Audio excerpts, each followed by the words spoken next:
My name's Katelynn, and today I'm going to be talking to you about Greece and its culture, geography, music, and language.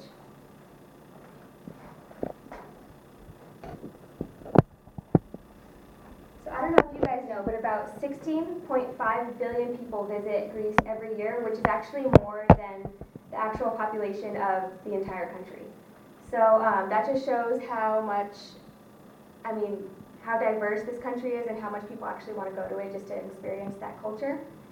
So first I'd like to talk to you guys about Greece geographically.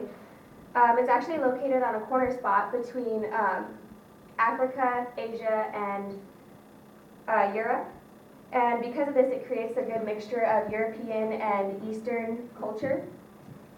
And it's also surrounded by a lot of mountains, which you can see here. I'm not sure if you can see very well, but there's a lot of cliffs, and it's just a really mountainous region. And right in the middle of that, there's a big area of city and suburbs.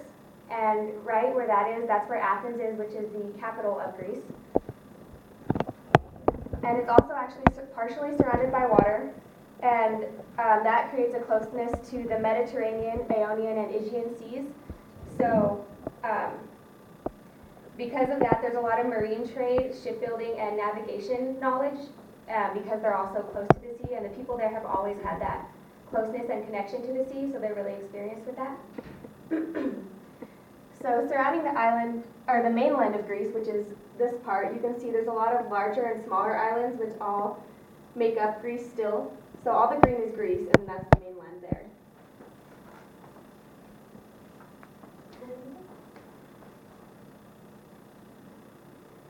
So for my next point, I'd like to talk to you about the culture of Greece.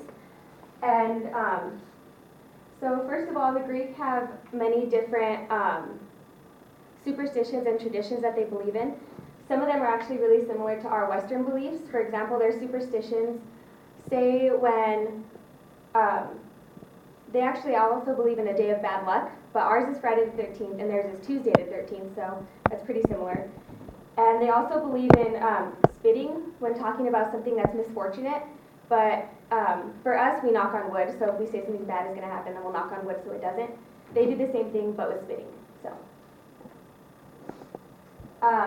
two traditions that are very specific to Greece are the name day celebration and the Greek Independence Day.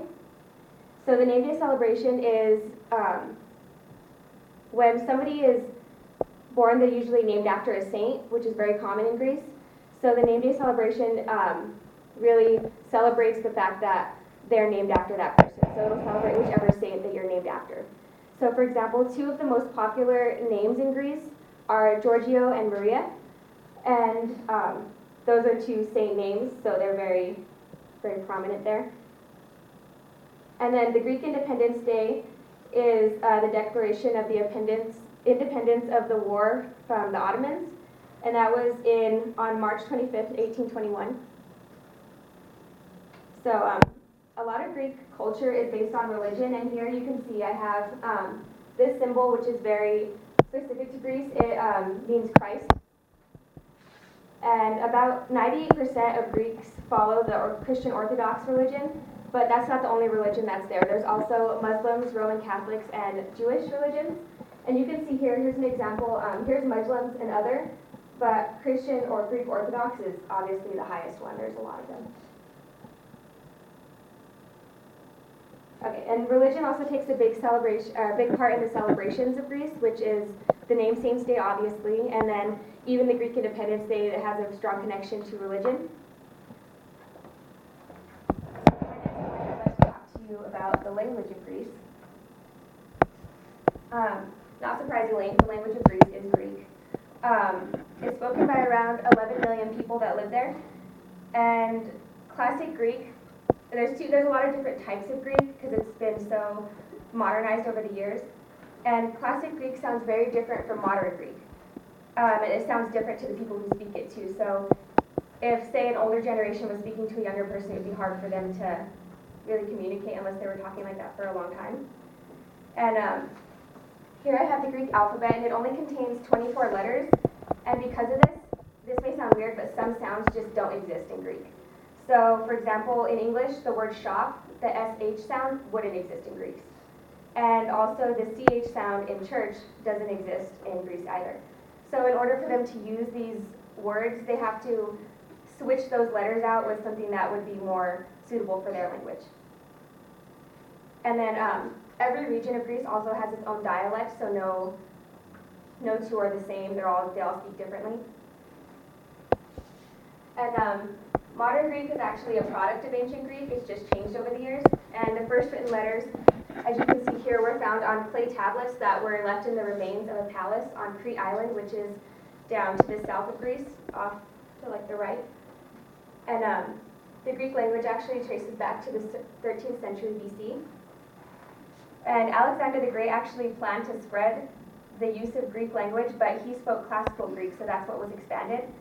But since it was altered over time, it became known as Koine Greek, which translates to Common Greek. So that's what they speak now. So next I'd like to talk to you about music. Because it's so closely related to Europe and Asia, they have a lot of influences on the music. And this makes the combination of their two influences makes the Greek music very unique. It dates back to ancient times, just like the language, and music, poetry, and dancing are something that has become very big parts of everyday life for the Greek. And it changed, the Greek music actually changed and became more influenced by Asia rather than Europe. So next there's a lot of different instruments, which are the lyres, the kithara, and the aulos are the most prominent. So here's the aulo, the kithara, and then the lyre. And the lyre is the most popular, and that's just because in ancient times it was used by common people and not just royals and the professional musicians, which was really uncommon then. So here I had a video, and it's not going to come up, but it was just an example of how the instruments sound and work all as one, but there's no video, so. To close, I'd like to, sorry, oh, there it is, never mind.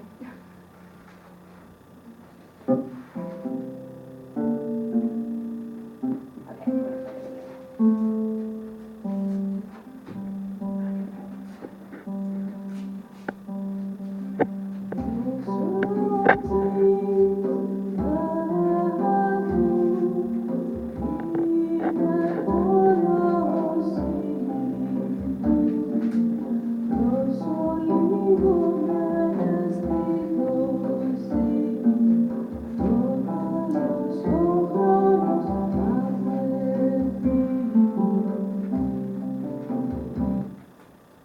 I just wanted to show you guys a short clip, and you can hear all the different instruments that they have.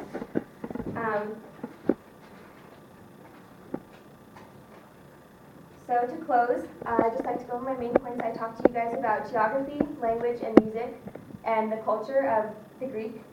And like I said before, about 16.5 billion people visit Greece every year. So I challenge you guys to go forth and maybe think about being part of that 16.5 billion. So, thank you.